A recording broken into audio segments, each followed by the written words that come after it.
할렐루야. 오늘도 수요 예배 가운데 참여한 여러분에게 하나님의 은혜가 충만하시기를 간절히 바랍니다. 자, 오늘은 시편 말씀 마지막 시간입니다. 시편 150편 말씀으로 함께 은혜를 나누고자 합니다. 시편 150편 말씀 제가 봉독해 드리겠습니다. 할렐루야. 그의 성소에서 하나님을 찬양하며 그의 권능의 궁창에서 그를 찬양할지어다. 그의 능하신 행동을 찬양하며 그의 지극히 위대하심을 따라 찬양할지어다. 나팔 소리로 찬양하며 비파와 수금으로 찬양할지어다. 소고치며 춤추어 찬양하며 현악과 퉁소로 찬양할지어다. 큰 소리 나는 제금으로 찬양하며 높은 소리 나는 제금으로 찬양할지어다. 호흡이 있는 자마다 여호와를 찬양할지어다. 할렐루야. 아멘. 여러분은 혹시 쇼핑몰이 일종의 종교적 예배의 공간이라는 사실을 알고 계십니까? 이것은 비유적인 의미가 아니라 실제로 쇼핑몰은 예배의 공간입니다. 우선 이 쇼핑몰의 하나님은 누구냐? 바로 소비라고 하는 신입니다. 쇼핑몰이 가르치는 교리는 무엇일까요? 소비는 최고의 미덕이고 소비하는 자가 행복하다라고 하는 소비의 복음입니다. 이 교리를 퍼뜨리는 선교단체는 누구일까요? TV나 인터넷이죠. TV와 인터넷에서 쇼핑몰에서 너무도 행복한 모습으로 소비하는 사람들을 계속해서 보여주면서 소비의 복음의 비전을 선포하는 것입니다.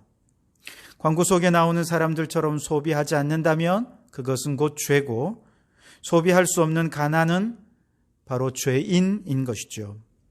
이와 같은 죄인들은 광고를 보면서 마음속으로 생각하게 됩니다.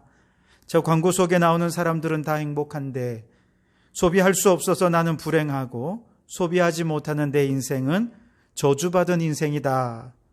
결국 가난의 원죄, 소비하지 않는 죄의 사슬에서 구속함을 받아서 행복해지는 유일한 길은 돈 많이 벌어서 소비를 하고 소비의 신을 찬양하며 예배하는 길밖에 없다. 그렇게 생각을 하게 되죠. 결국 TV나 인터넷에 전도를 받은 사람들은 쇼핑몰로 나와서 쇼핑하면서 소비라고 하는 신을 찬양하며 예배한다는 것입니다. 쇼핑몰을 돌아다니는 동안 사람들은 계속해서 야, 이것도 내게 필요하고 저것도 필요하구나. 저것도 사고 싶고 이것도 사고 싶구나. 그러면서 내면의 욕망에 자극을 받으면서 소비의 복음의 교리적인 가르침, 소비는 행복하다라고 하는 교육을 받게 되는 것입니다. 콧노래를 부르며 쇼핑을 하고 쇼핑몰에서 흘러나오는 음악에 리듬을 맞추어서 쇼핑하는 중에 사람들은 소비라고 하는 신을 예배하며 찬양하게 됩니다. 그리고 만족한 쇼핑을 끝낸 후 사람들은 예배 다음에 정말 은혜로 충만한 사람들처럼 소비가 주는 만족감과 행복감을 느끼면서 집으로 돌아가고, 그리고 이러한 쇼핑은 거의 일주일에 한 번 혹은 그 이상 계속 반복되는 것입니다. 여러분, 이런 쇼핑몰의 예배를 신학자들은 유사예전이다, 그렇게 표현을 합니다. 이러한 유사예전은 단지 쇼핑몰에만 국한되는 건 아니에요. 우리가 마음속으로 욕망하고 간절히 사모하고 사랑하는 모든 것이 다 유사예전의 대상이 된다는 것입니다. 예를 들어 우리 자녀들에게 인터넷 게임은 바로 유사예전의 대상이 될 수 있습니다. 아이들은 게임을 통해 다른 친구들과 교류하면서 성도의 교제를 나눕니다. 게임을 하면서 아이들은 생각하죠. 나는 게임한다, 고로 존재한다. 그래서 게임을 벗어나는 순간 아이들은 무력해지고 아무것도 하기 싫어하는 것이죠. 그렇게 아이들은 게임 속에서 살아있음을 느끼고 게임의 즐거움에 탄성을 지르면서 게임을 예배하는 것입니다. 스포츠를 좋아하는 사람들은 어떻습니까? 매번 전 세계에서 스포츠 경기가 시작될 때는 애국가 연주를 위해 모든 관객들은 자리에서 일어나서 경건한 모습으로 의례를 행한 후에 스포츠 경기라고 하는 예배를 시작하지 않습니까? 이처럼 사람들은 저마다 각기 다른 신을 우상으로 만들어 숭배하면서 유사 예전을 통해 예배를 드리고 있습니다. 어떤 이는 돈을 숭배하고, 어떤 이는 권력을 숭배하고, 어떤 이는 지식을 숭배하고, 어떤 이는 과학을 숭배하고, 어떤 이는 술이나 세상의 성적인 것들을 숭배하는 것이죠. 이처럼 각자의 욕망을 따라 어떤 대상을 숭배하며 예배하게 되는데, 이러한 인간을 가리켜서 학자들은 호모 아도란스, 즉 예배하는 인간이라 그렇게 이름을 붙입니다. 모든 사람은 각자 한 가지 이상씩 자신이 욕망하는 대상을 무의식 중에라도 사랑하고 사모하고 갈망하고 소망하면서 그것을 예배하는 방향으로 삶을 살게 된다는 것이죠. 아무리 그 사람이 유물론자라고 해도, 신에 대해 부정하는 사람들이라고 해도, 그런 사람들조차도 모두가 세속적인 의미에서 예배하는 삶을 살아가고 있는 것입니다. 왜냐하면 이것이 모든 인간의 기본적인 본성이기 때문에 그렇습니다. 예배가 인간의 본성이라고 한다는 것은 인간에게서 이 본성을 떼낼 수가 없다는 것이죠. 마치 식욕을 인간에게서 제거할 수 없듯이 예배하는 본성을 인간에게서 제거할 수 없다는 이야기입니다. 또 이것이 본성이라는 이야기는 다른 말로 얘기하면 결국 모든 인간은 다 우상을 숭배하든지 하나님을 예배하든지 둘 중 하나를 예배해야 한다는 것이죠. 그리고 이처럼 세속적인 것을 숭배하며 우상을 숭배하는 것에서 벗어나는 유일한 방법은 우리의 예배의 대상을 세속적인 것들로부터 하나님께로 옮길 때 비로소 가능해진다는 것이죠. 모든 인간은 욕망하는 인간입니다. 욕망이 있기에 인간은 그것을 원동력으로 삼아 살아가게 되죠. 그런 그 인간의 욕망을 세속적인 것으로 향하는 것이 아니라 이제 거룩한 하나님을 향해 욕망하게 될 때, 거룩한 하나님을 사랑하게 될 때 우리는 진정한 예배자가 될 수 있는 것입니다. 지금까지는 돈과 재물로 부귀영화를 누리는 것을 욕망하며 살았던 것을 이제는 하나님을 사랑하는 것으로 바꾸는 것이죠. 하나님을 사랑하는 자가 하나님을 예배하게 됩니다. 지금까지는 세상의 성공과 출세와 쾌락을 사랑해 왔던 것을 이제는 하나님을 향한 사랑으로 바꾸는 것이죠. 하나님을 사랑할 때 우리는 비로소 하나님을 예배하는 인생으로 바뀌어지게 된다는 것이죠. 왜냐하면 왜 우리가 세상의 것들이 아니라 오직 하나님을 예배해야 되느냐? 그것은 이 세상의 모든 것들은 하나님이 만드신 피조물에 불과하고 오직 하나님만이 우리의 창조주이며 우리의 찬양과 우리의 예배를 받으시기에 합당하신 유일한 하나님이시기 때문에 그렇습니다. 자, 오늘 우리가 읽은 시편 150편의 말씀은 시편 전체의 결론이고 아주 대미를 장식하는 말씀이지요. 그런데 오늘 시인은 시편의 기나긴 여정을 마무리하면서 모든 백성들에게 하나님을 찬양하라, 여호와를 찬양하라 그렇게 외치고 있습니다. 특별히 1절에 보시면 권능의 궁창에서 하나님을 찬양하라 그렇게 말씀하면서 모든 백성들을 하늘 찬양대의 찬양대원으로 초청하고 있는 것을 보게 됩니다. 자, 하늘 찬양대에는요, 그의 입술로 하나님을 찬양하는 합창대원들만 있는 건 아니에요.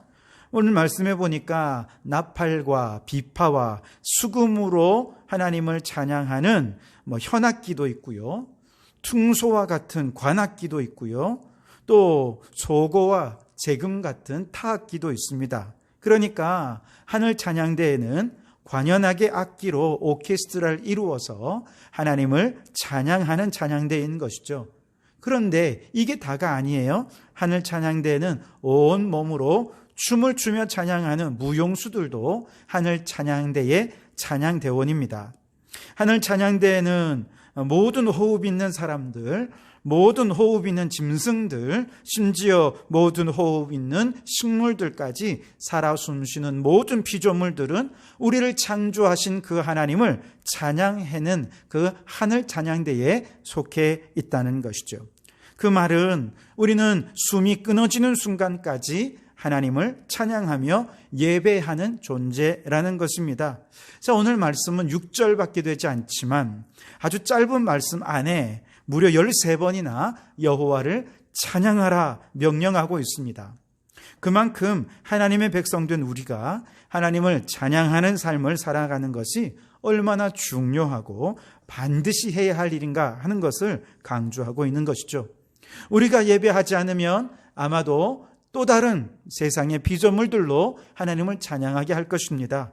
누가복음 19장에 보면 예수님께서 나귀를 타고 예루살렘에 입성하실 때 무리들이 나와서 종려나무 가지를 흔들면서 예수님을 맞이하죠. 이때 누가복음 19장 38절에 보면 무리들이 예수님을 환영하며 이렇게 노래합니다. 찬송하리로다 주의 이름으로 오시는 왕이여 하늘에는 평화요 가장 높은 곳에는 영광이로다. 주님의 이름을 찬송하고 있는 것이죠. 이렇게 사람들이 예수님을 찬송하니까 이걸 바리새인들이 듣기 싫었던 것이죠. 그래서 예수님께 직접 와가지고 선생이여 당신의 제자들이 당신을 찬양하지 않도록 좀 책망해 주십시오 라고 그들의 찬양을 멈추도록 예수님께 요청을 했습니다. 그러자 예수님께서 단호하게 말씀하십니다. 너희에게 말하노니 만일 이 사람들이 침묵하면 돌들이 소리 지르리라. 무슨 말입니까? 하나님께서는 찬양받기에 합당하신 분이시고 이 세상 모든 만물들의 찬양을 받기 원하신다는 것이죠. 그런데 만약에 사람들이 이 찬양의 사명, 예배의 사명을 제대로 감당하지 않는다면 생명이 없는 돌들 같은 것들로라서라도 하나님을 찬양하게 하시고 그렇게 하나님은 찬양을 받으실 것이라고 말씀하고 있는 것이죠. 그래서 여러분, 하나님께서 우리를 창조하신 목적이 무엇입니까? 우리 하나님을 찬송하도록 하기 위해서입니다. 이사야 선지자가 분명히 말씀하지 않습니까?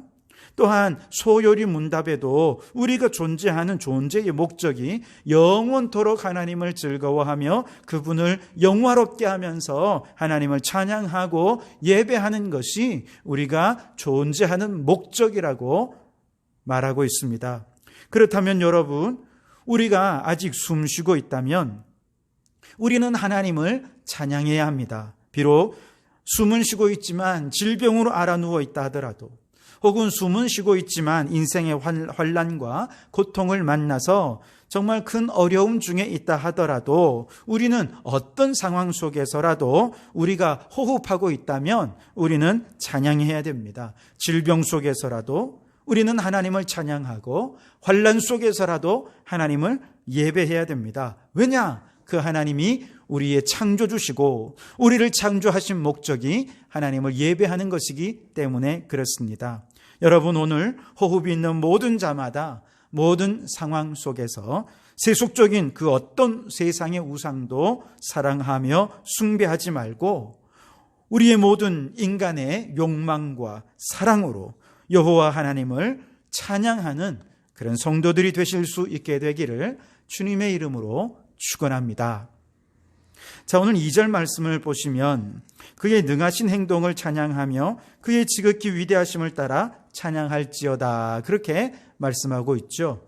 그런데 여기서 능하신 행동이라고 하는 말은 영웅적인 승리 혹은 영웅적 용맹, 이런 의미를 지니고 있습니다. 히브리어로 영웅이라는 말은 주로 이제 전쟁에서 큰 공로를 세운 그런 사람을 가리키는 말이죠. 하나님께서는 우리의 찬양을 받으시기에 합당하신데 그 이유는 우리를 향해 아주 영웅적인 행동을 행하셨다는 것이죠.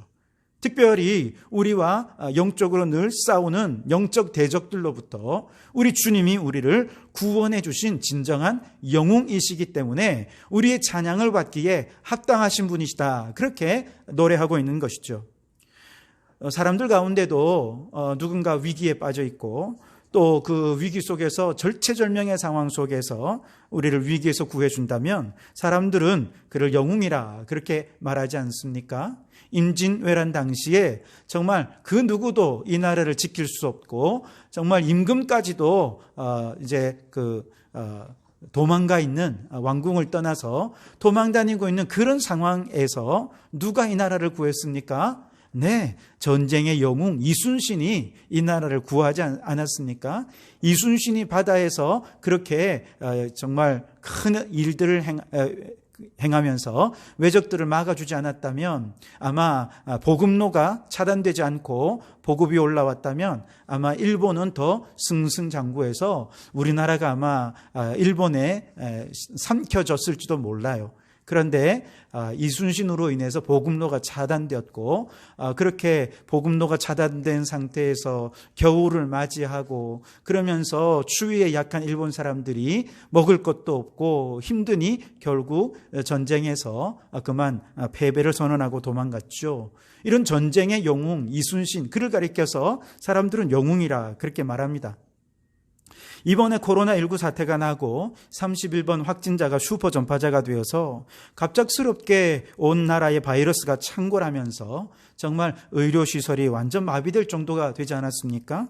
사망자도 속출했고요. 또 정말 이 나라가 큰 위기 가운데 빠져서 모든 사람들이 정말 두려움과 불안에 빠졌죠. 그때 질병관리본부의 정은경 본부장이 뛰어난 리더십을 발휘했고 그래서 국민들이 어느 정도 안심할 수준까지 질병을 통제하게 되면서 이 위기를 정말 탈출하고 있는 과정에 있지 않습니까?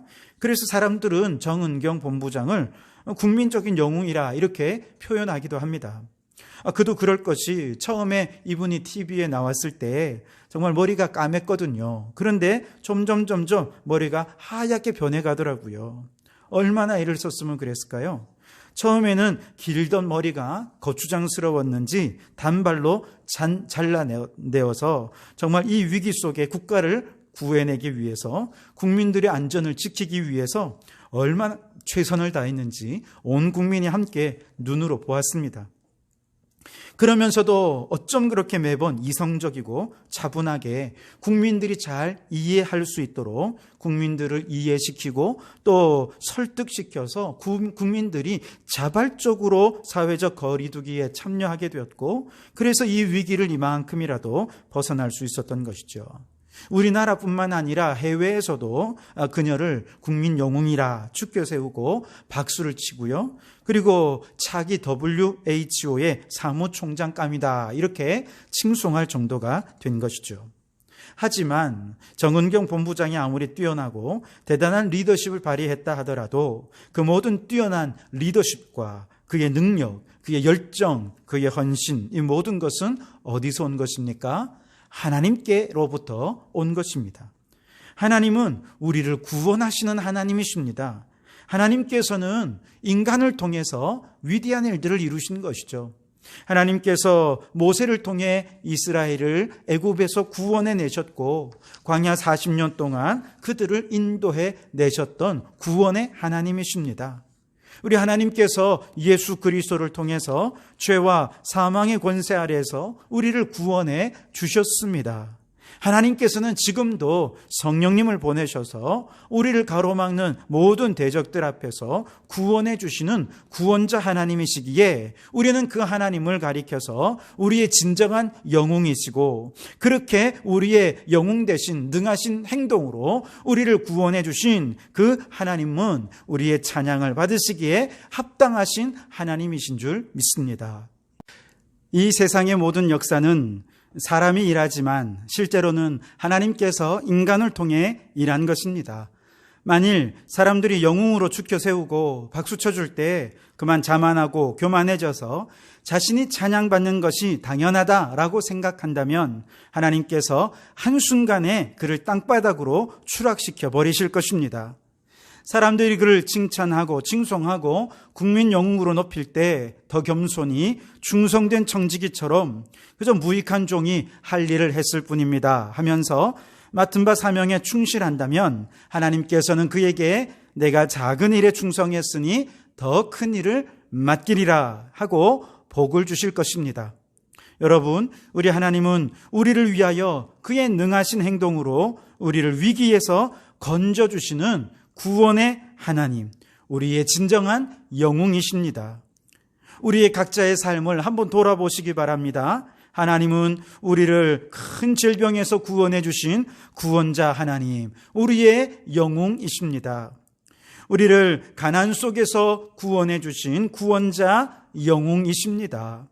때로는 너무나도 절망적이고 자포자기하며 낙심 가운데 있는 우리들에게 우리를 구원해 주신 그런 구원자 영웅이십니다. 그의 능하신 행동을 찬양하라, 즉 우리의 유일한 영웅이신 하나님을 찬양하라라고 하는 말씀이지요. 그러므로 우리를 구원하신 진정한 영웅, 하나님의 그 위대하심을 날마다 찬양하는 진정한 예배자가 되시기를 주님의 이름으로 축원합니다. 자, 그러나 우리가 여기서 또 하나 기억해야 될 것이 있습니다. 그것은 바로 우리의 예배는 항상 새로워져야 한다 하는 것이죠. 오늘 3절에서 5절에 보면 다양한 악기들이 등장하지 않습니까? 나팔도 있고 비파, 수금, 소고, 현악, 퉁소, 제금. 여러분, 이런 악기들은요, 다윗 시대 이전까지는 다 우상을 숭배하던 그런 악기들이었습니다. 이방의 제사를 드릴 때 사용하던 악기들이었죠. 그런데 다윗은 우상을 숭배하던 그 악기들을 가지고 이제 하나님을 예배하는데 사용하도록 한 것입니다. 그러니까 하나님을 진정으로 새롭게 찬양하기 위해서는 우리에게 발상의 전환이 필요하다는 것이죠. 우리나라에도 옛날에 귀신을 섬기고 돼지머리 앞에 절할 때 북이나 꽹과리나 또 장구 같은 이런 것들을 사용하지 않았습니까? 그래서 교회에서 누군가 이런 것들을 사용해서 하나님을 찬양한다면 어떤 분들은, 또 옛날 분들은 좀 그런 분들이 있어요. 어떻게 귀신을 찬양하던 도구로 하나님을 찬양할 수 있는가? 그러면서 절대 사용하지 못하게 하는 그런 분들이 간혹 있었거든요. 우리가 지금 예배 중에 없어서는 안 된다고 생각하는 피아노도 옛날에는 다 술집에서 술 먹고 놀면서 그렇게 사용하던 악기가 아니겠습니까? 기타 같은 악기도 하나님과 상관없이 대중의 즐거움을 위해 사용하던 악기지만 지금은 그 악기로 하나님을 찬양하니까 얼마나 많은 분들이 찬양하며 은혜를 경험하고 새 마음으로 하나님을 더 간절히 찬양할 수 있게 된 것 아니겠습니까? 이처럼 우리가 어떻게 하면 하나님을 날마다 새롭게 찬양할 수 있을까? 이렇게 발상의 전환과 또 뜨거운 열정을 가지고 있을 때 우리는 이렇게 새롭게 하나님을 찬양할 수 있는 것이죠. 적어도 우리의 예배가 형식적이 되지 않고 몸이 건조한 예배가 되지 않기 위해서 우리는 끊임없이 고민하고 예배를 새롭게 하기 위해 정말 열심을 내어야 할 것입니다. 시편 96편 1절에 새 노래로 여호와께 노래하라, 온 땅이여 여호와께 노래할지어다 라고 말씀하십니다. 시편 33편 3절 새 노래로 그를 노래하라고 말씀하시고요. 요한계시록 14장 3절에도 그들이 보좌 앞과 네 생물과 장로들 앞에서 새 노래를 부르니 땅에서 속량함을 받은 14만 4천 밖에는 능히 이 노래를 배울 자가 없더라, 그렇게 말씀하시죠. 여러분, 그 밖에도 성경에 정말 많은 곳에서 새 노래로 하나님을 찬양하라고 말씀하십니다. 저 천국에서 부르는 찬송은 매번 새롭고 더 감격적인 새로운 찬양일 거라는 것이죠. 근데 여러분, 가사나 음조가 새로워져서 새 노래가 아니에요. 언제나 새 마음으로, 새로운 영감으로, 새로운 감격으로 찬송하기에 새 노래인 것입니다. 날마다 새 마음으로 예배하고자 하는 뜨거운 열정을 가질 때 우리는 새 예배를 드릴 수 있게 되는 것이죠. 그런데 그 열정은 어디서 오느냐? 구원의 하나님을 날마다 새롭게 경험하는 우리의 삶의 연장에 바로 그 해답이 있다는 것이죠. 성경 말씀을 읽으며 이 말씀이 그저 성경 안에만 있는 말씀이 아니라 오늘 내 삶 속에서 그대로 이루어지기를 원합니다. 성경 속에 있는 그 하나님을 내 삶의 연장에서 만나기 원합니다. 그 마음으로 말씀에 순종하고 말씀대로 살아가는 바로 그 삶의 현장에서 우리는 우리의 영웅 되신 하나님을 경험하게 되고 바로 그렇게 살아있는 주님을 내 삶 속에서 만날 때 우리는 새 노래로 찬송하며 예배할 수 있게 되는 것이죠. 반면에 말씀이 없는 인생, 하나님과 교제함이 없는 인생에는 그저 형식적인 예배만 드릴 수밖에 없게 되는 것이죠.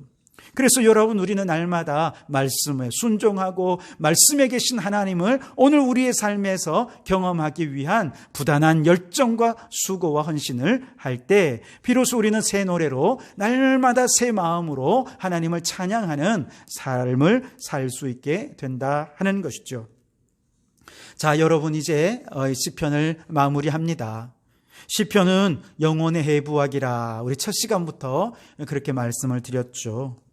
우리의 영혼을 지금까지 열심히 해부하고 죄악들을 도려내고 지금까지 영적 수술을 잘 마쳤습니다.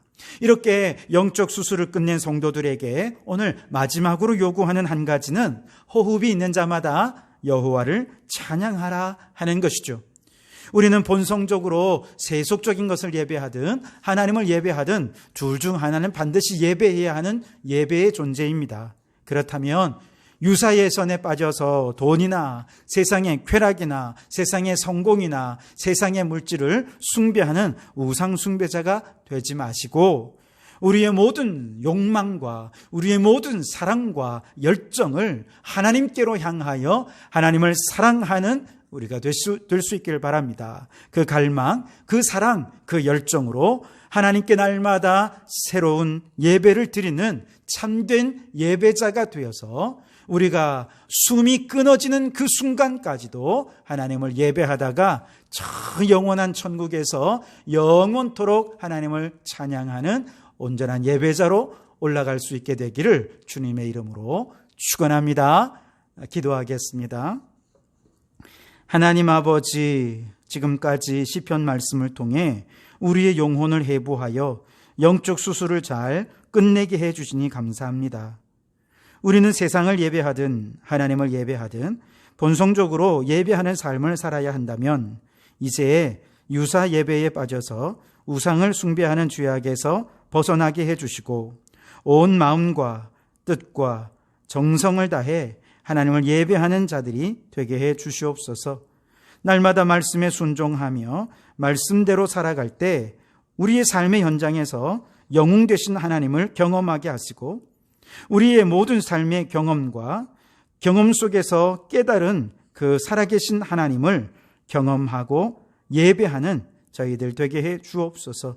그리하여 날마다 새 노래로 하나님을 예배하고 찬양하게 도와주시옵소서. 하나님, 점점 코로나19 사태로 인하여서 예배가 식어지고 열정도 식어지고 있는 오늘 한국교회의 모습들을 바라봅니다. 그러나 오늘 이 말씀을 통해 다시 한 번 더 성도들의 영적 열정이 회복되게 도와주시고 예배에 대한 뜨거운 열정, 하나님을 향한 뜨거운 욕망과 사랑으로 가득 차서 하나님을 갈망하며 예배하는 삶을 회복하게 도와주시옵소서. 예수님 이름으로 기도하옵나이다. 아멘.